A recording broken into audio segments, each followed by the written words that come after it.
let's start off by building our navigation, which is going to be on top here. And we're going to start off by creating our users who can access our application.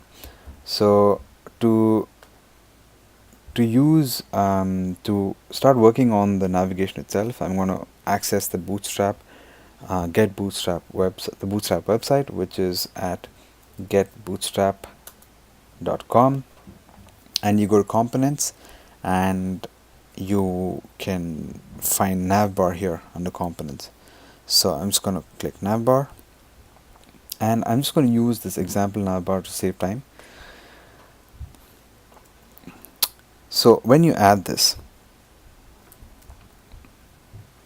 you will see this bar appear on top here. The question remains, where are we going to add the code for the bar? Now, the code for the bar can be added in should be added in a view, and the view is called the application.html.erb view. The application.html.erb view can be seen as the view that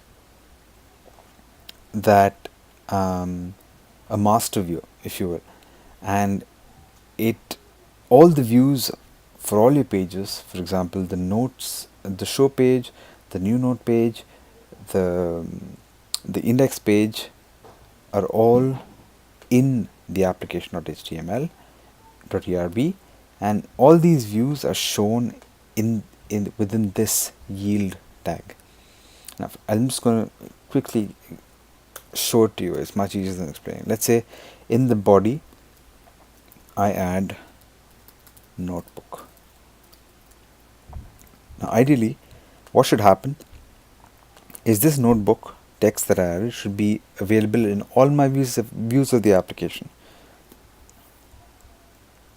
So if I refresh, you see that you have my notebook view available in all my views. So that's what I'm trying to tell you. Your application.html.erb is your master view with, right? So I'm going to add, if I want my navbar or navbar to be on all my pages, it needs to be in the application.html.erb. I'm going to, so as I did here, I'm going to copy this from the getbootstrap.com website. I'm going to paste it here on top of yield, but inside the body, right? There you go. So I just pasted this, but you can see it's a lot of code, right? It makes yield look as if it's some end, just another tag, but yield is the tag in which all our content is. So we're just going to create a partial to add all our content, our navbar content, and we're going to create a new partial file here. As you know, each partial file can be the partial file can be started with an underscore tag underscore, and then you go navigation.html.erb, which is an ERB file. Now I'm just going to cut everything. I'm going to paste it in navigation.html.erb.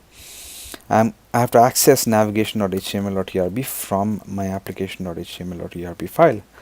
In this case, I just have to render my partial, and the way I render my partial is specifically mention the folder in which my partial resides. So it's layouts and navigation. So you don't have to add underscore or anything else. You just leave it as the file name itself, navigation. Okay. Now when I refresh, you'll see immediately that your navbar appears on all your views. Edit, back, new note, it appears on all our views. So we have to just update our navbar a bit. So let's get on to it. First of all, I want this to say notebook, and I could say notebook like this. I could change it, but every time I click it, I want the root path, the index page of this application to be shown. For example, if I'm here, if I click notebook, I want it to take me to the root path here. Okay, so I need to write Ruby code for that. So as you know, what is similar to the ahref tag in Ruby?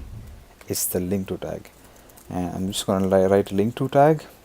I'm going to say notebook, which is the text, and the path itself is the root path. Now it's not over yet because the ahref tag here is a class of navbar brand, which is why you have this bold, a bit bigger text than the rest of the li items here. And the way we add a class to the link to tag is just simply say class navbar brand, and I can just remove this now. And if I refresh, it's still the same, but now it links me to my root path. You can see when I hover, you can see at the bottom left, you see localhost 3000, which is the root path. When I'm on my node show page, if I click this, it redirects me back to my root path. So this is great.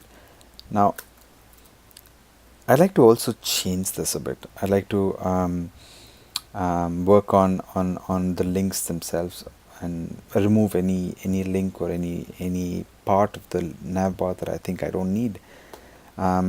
First of all, I'm just going to remove the first one, which is this one that's highlighted.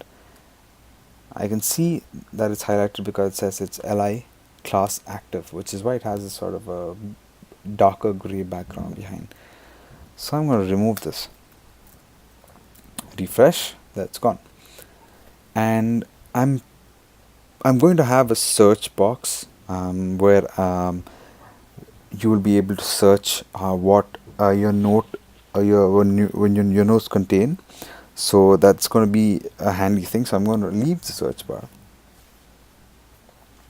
and what I'm going to do is prepare my navbar to include my sign in, sign out, and login, sign up, sign out, and login buttons. And the way I'm going to do this is before doing that, we need to first add device, which is a gem for user authentication, and that'll help us create users. So the way you add any gem is to go to rubygems.org and look for the gem device. Now once you're on rubygems.org, you add the gem, the path, the gem, and then you go to gem file, which is here, and then you edit the gem file. And as always, you need to run bundle install, and I'm going to just restart my server, Rails. Go to check out what documentation the device has. So if you go down, you see starting with Rails. Okay, great. Get started, gem device, we just added that in our gem file. Next, you need to run the generator. It says Rails generate device install. So I'm going to go into my terminal, command K, Rails generate device install. So it just created a bunch of files for me, and it says I need to manually do this, do these steps. So ensure that you have defined default URL options in your environment's files. Here's an example of default URL options appropriate for the development environment in config environments development.rb. So I need to add this in my config environments development.rb. So I'm just going to check out where that is. Config environments development.rb. I'm going to say needed. Typing needed for device. I'm going to just enter this, and here are the flash messages that I can add in my applications. Flash messages are basically like when I sign up, it says, you've signed up for the app. It's like a bar on top, um, that that that intimates you every time you sign up or sign out, or create a post, update a post, or delete a post and stuff like that. So it says I need to add it in my application.html or ERB, right? So I'm just going to open up my application.html or ERB, which resides in my views folder, layouts folder, application.html or ERB, and I want it to be here. Okay, but as you will see, they don't look so good. So I'm just going to show you how they look. So given that you see this extra space is because the p tag takes some space here, and that's how it works. So I'm just going to show you how it works. So let's say third note, blah blah blah, create. You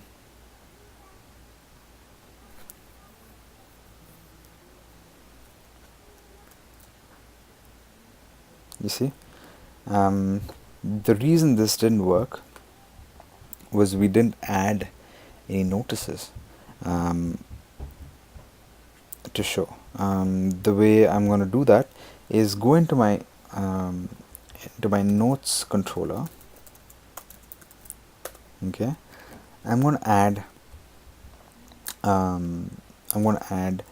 notices. So notice, I'm going to say note successfully created. I'm just going to copy this. I'm going to say note successfully edited, no, updated. I'm going to say note successfully deleted. And if I refresh and I edit this note, let's say hello there, update. There you go. This is your p tag, the notice that's been shown, because it says class notice. This is being shown here. How do I know that? I'm just going to inspect this. So go on to this, right click, inspect, and you see here it says p class. When you hover, you see here it says p class notice, note successfully updated, which is, in other words, that here. That's working behind the scenes. Okay, I'm just going to refresh. I see that it's all the text is right to the edge, which doesn't look really nice. So I'm just going to push this in the middle, and the way I'm going to add some padding to it, and the way I'm going to do that is add a container class. So dot container,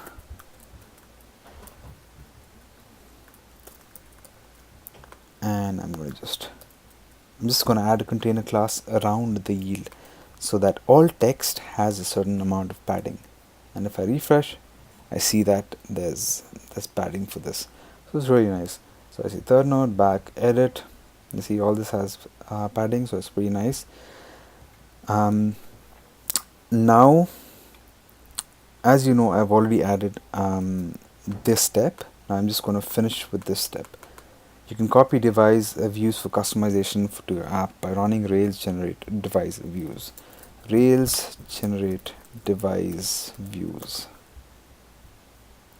So this command created all these views, and all these views, as you can see, resides in the app views device folder. So there's this new folder that was created, and all your sign up form, sign in form, editing your profile form, all that is created here. You edit your passwords, a bunch of stuff that Rails just created because you added this command. And what you can do is now we can start working on the sign up sign-in functionality. So because I added device, what I can do, I can go users slash sign up. It says no route matches sign up. Right. That's because I didn't restart my server. I'm sorry. I'm just gonna restart my server. I'm just gonna quickly go into my. I know what happened. So what I need to do is, I'm not yet done with the process, because here I need to generate my device in my users model, which I haven't generated yet. So without that, all these helper methods that I have here, which is user signed in, current user session, are not available to us. So what I have to do is Rails generate device user with a capital U. As you can see, it creates a model user.rb. It creates test. It creates a route, different routes which are device for users, and every time we work with the model layer, we need to say Rails db migrate. Okay, so it created a table for us. What did it create? Let's go and check it out. So you can go to the migrate folder in the DB, and you saw that it created a table which is the users table with the email, encrypted password, reset password token, reset password sent at, remember, created at, all this stuff. So the device is pretty powerful in that way. So Command K. Now I'm going to restart my server.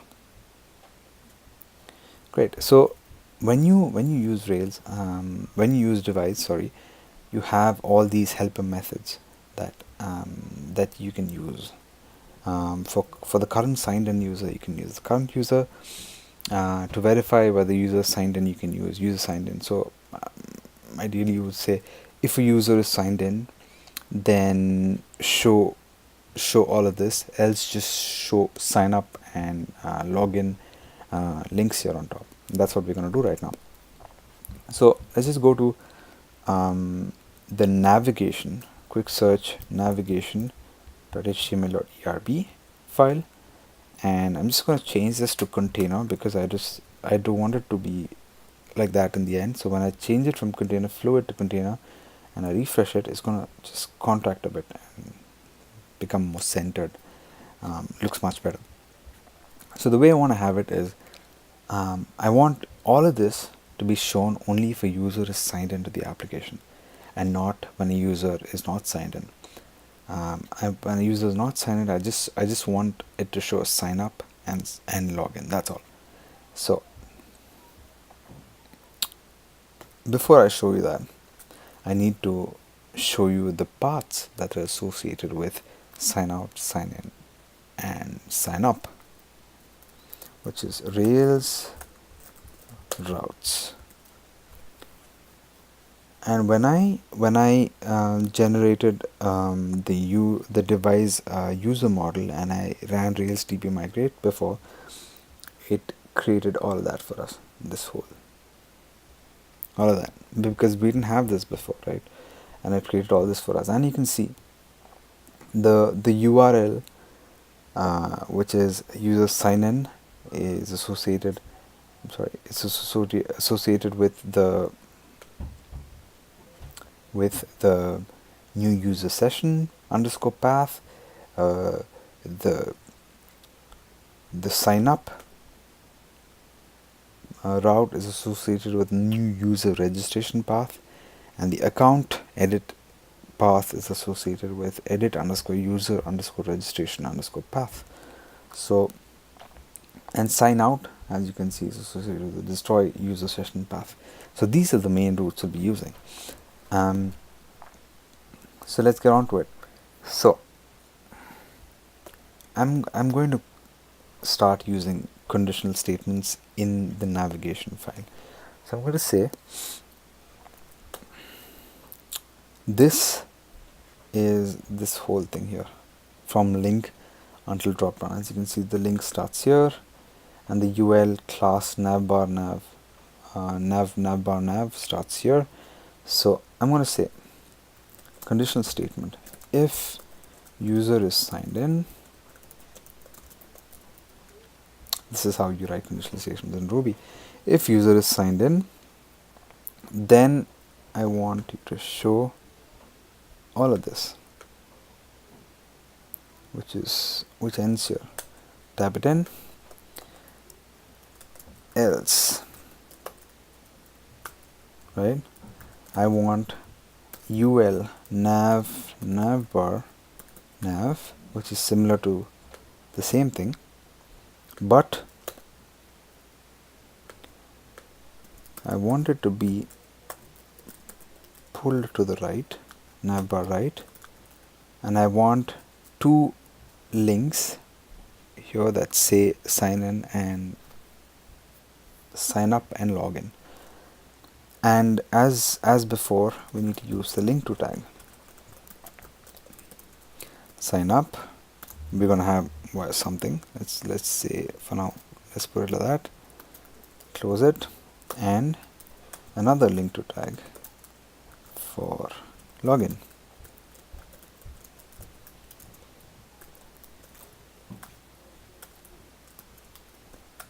Sorry. Now what do we have here?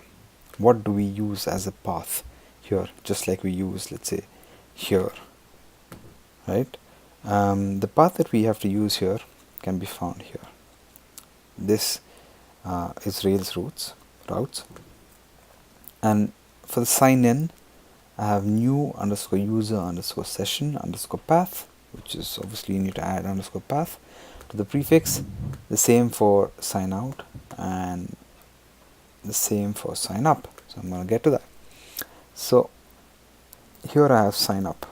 So I'm going to say new underscore user underscore registration underscore path, and I'm going to say new user session path.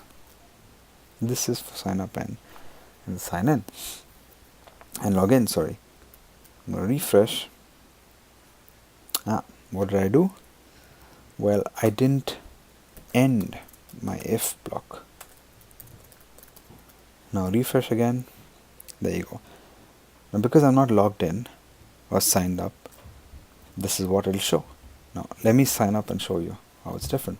Now when I click sign up, as you can see, the view that's generated was generated when we created the command rails generate device views, which created all that. And this view is basically can be accessed by going here. You see, this code is corresponding to this view, and if I click login, this code is corresponding to sessions new, which is this code, right? So we just go to sign up, and I'm just going to go nikhil@example.com, password, sign up. You see that? So because I'm signed up now, I have all this extra stuff that appears here. Great. Now I want a sign out link here. Okay. I want an account. I want me to access my account details here, my profile. I'm sorry, and I have a sign out link here. So what I'm going to do is I'm just going to remove all the extra stuff here. What I mean is all the other three links here. I'm just going to leave this one here. So remove this, and instead of drop down here, I'm going to call it profile. I'm going to replace this ahref tag with a link to tag. I'm going to say link to edit profile. I'm going to say edit the path. You can check it on Rails Routes, which is edit user registration path is the edit path. Edit underscore user underscore registration underscore path. We close the embedded Ruby, refresh, profile, edit profile. Now the thing that's a bit weird about the edit profile is in the documentation that's provided by um, device, there is no comma after this required false. You can see here there's a comma after this required false for f input here. There's no comma here, so I'm just going to add that. Quick search, edit. So I need to go into my registrations, edit, and here I'm just going to add a comma, save. Now refresh the edit page. See this. Here's your edit user. Now go back. Great. So I have my profile. I'm just going to change this link and add a sign out link. I'm going to put it on the right side of the profile. So here you have edit profile, which is in the drop down, and you have your link here. I'm just going to change it from here. I'm going to put it after this li tag, and I'm going to replace it with a link to tag, which says link to sign out, and the path is, as you can see here, it's destroy user session underscore path, destroy underscore user underscore session underscore path. As with all the delete or destroy actions or anything that's related to that, you need to have a method that says delete. Why do I need to have this method here? Because this has a verb of delete. Okay, so I need to close my embedded Ruby. Now when I refresh, I sign out here. So if I click this, I'm out. I'm going to log in again. Nikhil@example.com. Password. Login. Logged in now. Profile, edit profile, sign out again. I'm going to sign up as a different person. Okay. I'm going to say Samuel@example.com. Password, sign up. So I'm signed up as Samuel. Okay. I can see what Nikhil has, all the notes that Nikhil has, and I can also edit and delete them. This shouldn't be possible, right? First of all, I shouldn't see the notes that Nikhil has, right? Because this is a personal notebook app. I shouldn't be able to see what other people are writing, right? So I need to change this. And to change this, I need to update my index page, because this is the index page. So I need to update the index action. So I need to just go into my, I'm going to go into my views, notes, index action. I'm sorry, views, not views, notes controller. I'm going to say this here, because this is what renders this here. So I'm going to say, instead of saying show me all notes, I'm going to say notes where user underscore ID is the current user. So I want the user with the user. I want only the notes that are written by the user to be shown here. Current user is the user who's signed in at this moment. So show me the notes where the notes user ID is the current user ID. Now when I refresh, I get an error. Why is this? Well, because a note is not associated with the user at this time, right? So let's just leave it at all right now, and let's associate a note with the user. Because second note, if you want to check it out, I'm just going to go into my Rails console. I'm going to node.connection. I'm going to command K to clear. I'm going to say at node is equal to node.first. Do you see any user here? There's really no column that, if I do this note, right, there's no column that has anything to do with the user. So I need to add a user ID to the notes table. So what I have to do is say generate a migration. That's how you add columns to a table. And you say Rails generate migration, add user ID to notes, and the user ID should be an integer. Enter. Now obviously migration hits the model, so you need to say Rails DB. You need to migrate the database, and when you do that, you need to restart your server. As you can see, there's a column that's added to the notes table. The name of the column is user ID and the attribute is an integer.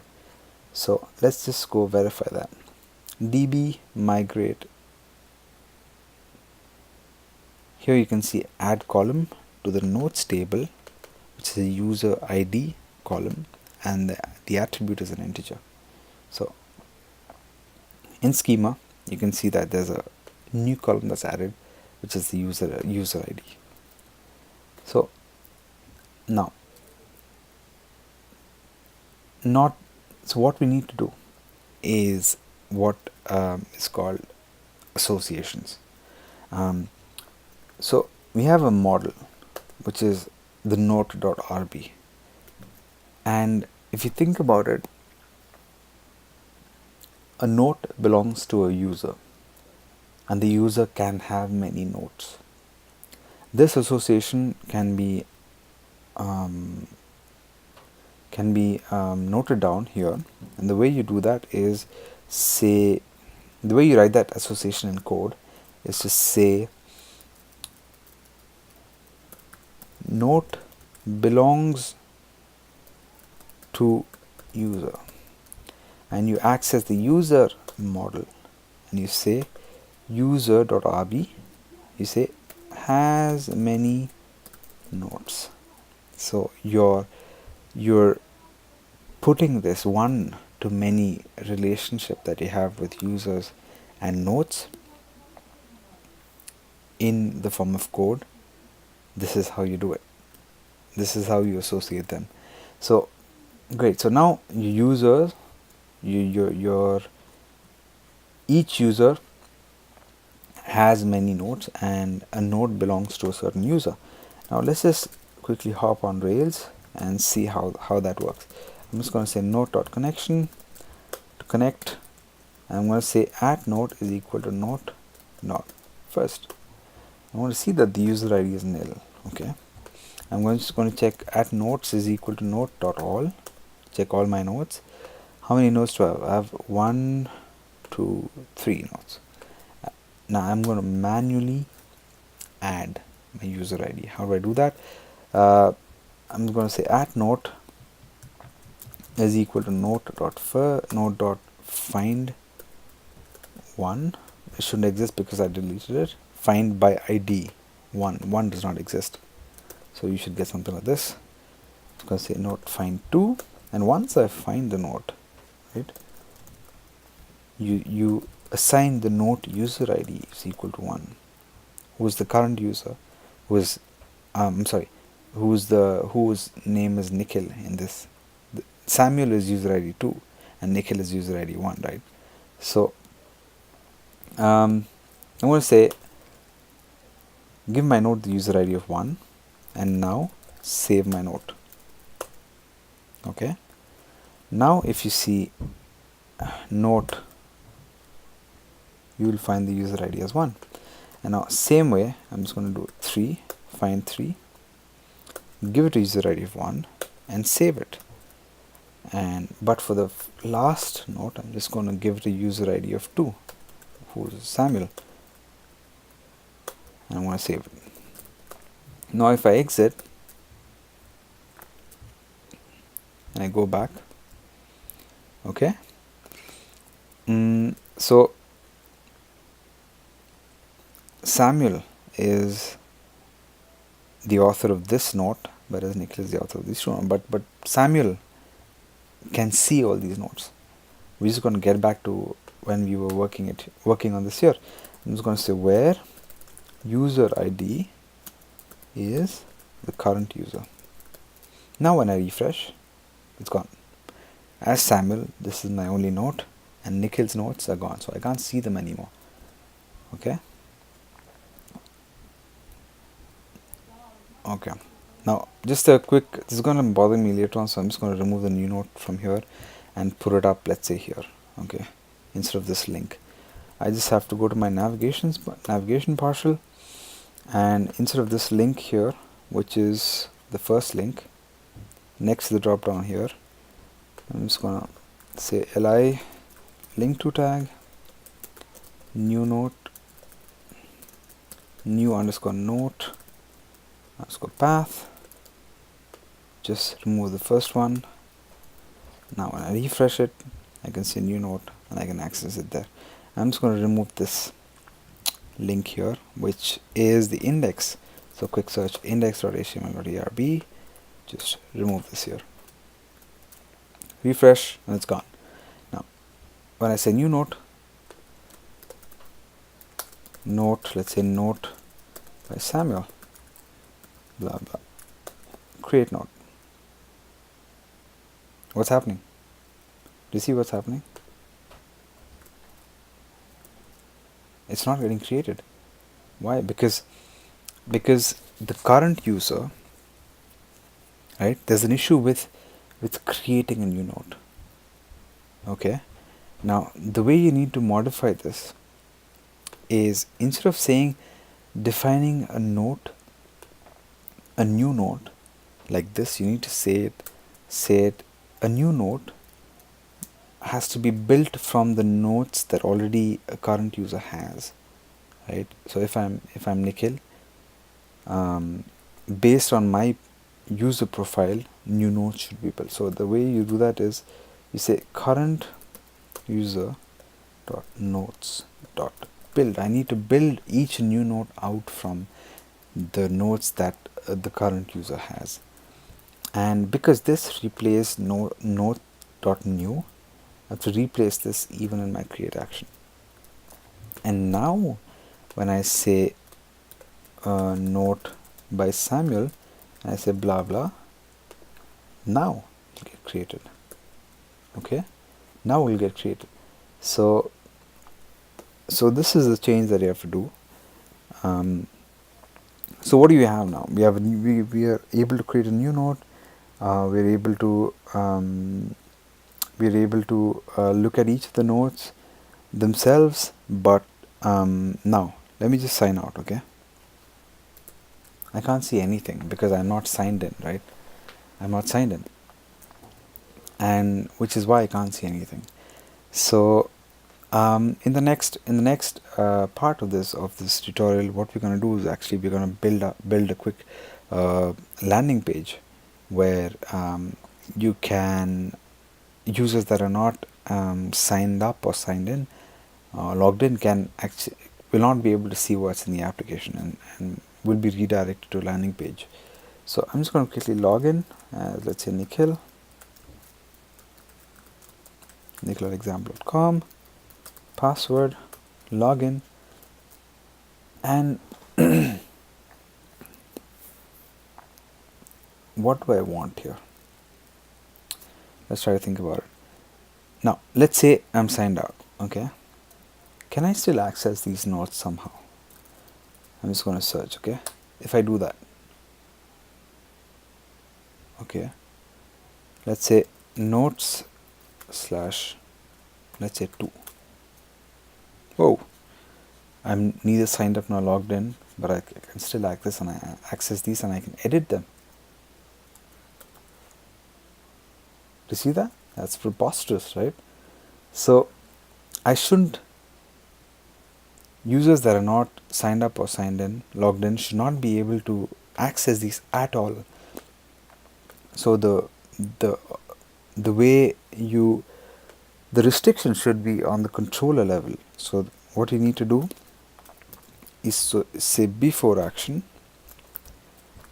So before any action that a user can perform, you need to authenticate the user.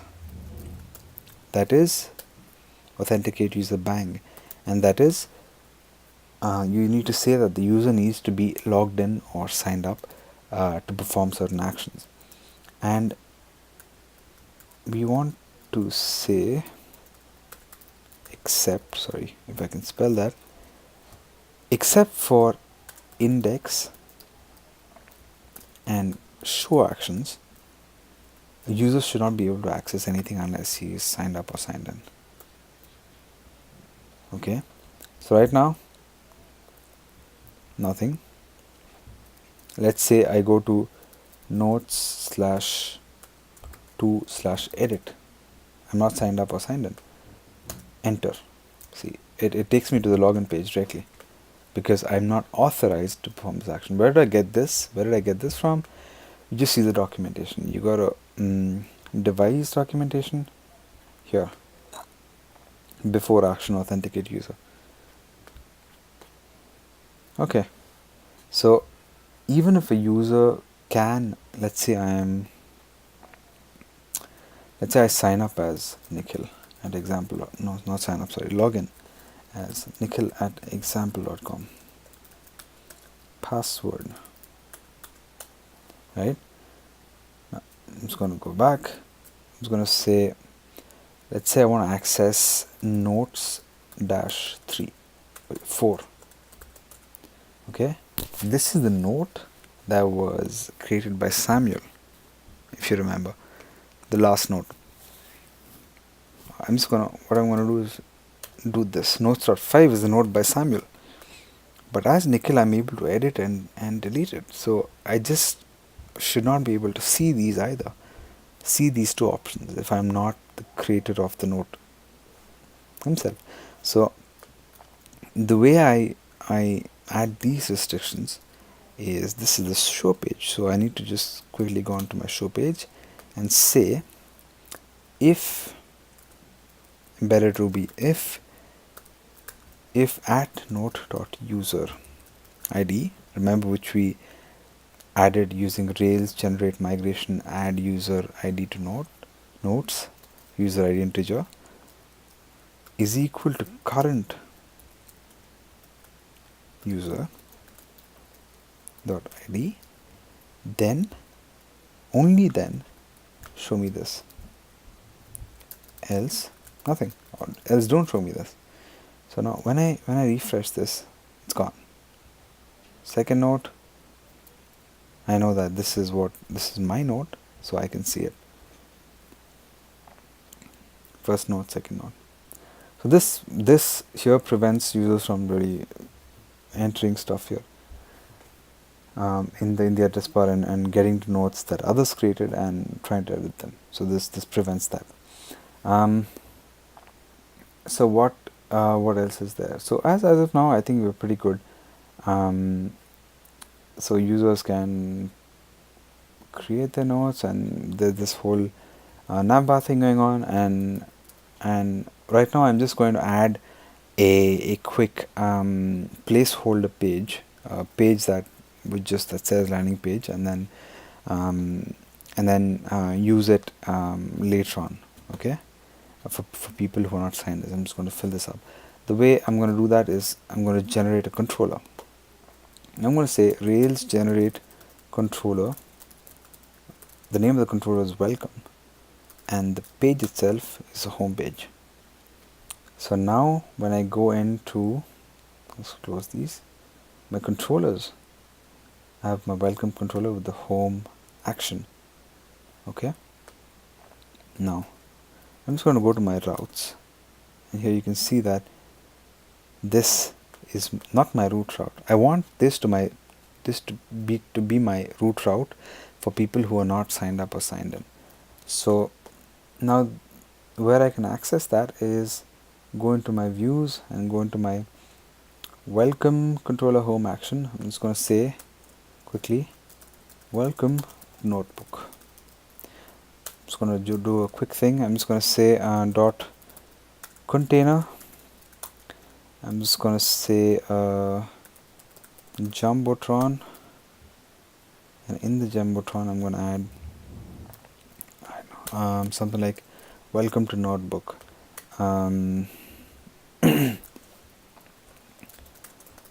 the place where your ideas gather or something like that. I'm gonna say link to sign up. I'm gonna say sign up to new user registration path. I'm gonna say class is btn primary, btn lg large. I think I'm just going to leave this with the sign up here. If I refresh, this is not the root path, right? We don't have the root path. The home.html is not the root path.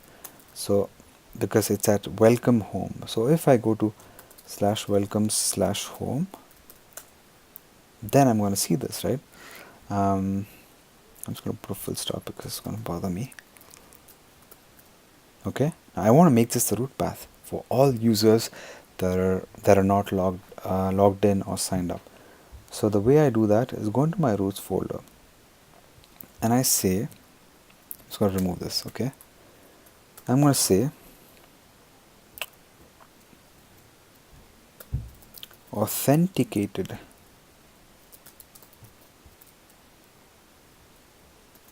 user do. Okay, and this is what we get from device automatically. I'm going to say if I am an authenticated user, that is a user that signed up or logged in, make this the root path, else the root path make it the welcome controller and home action. Refresh, no root matches welcome home. So refresh again and see what happened. There you go. Okay, so now my root is localhost 3000, and when I click this, for example, let's say I'm show you clearly I'm not signed up or signed in either. Now when I click notebook, I'm directed to my root path. When I log in, let's say as Nikhil at example.com, password, now I'm logged in as Nikhil.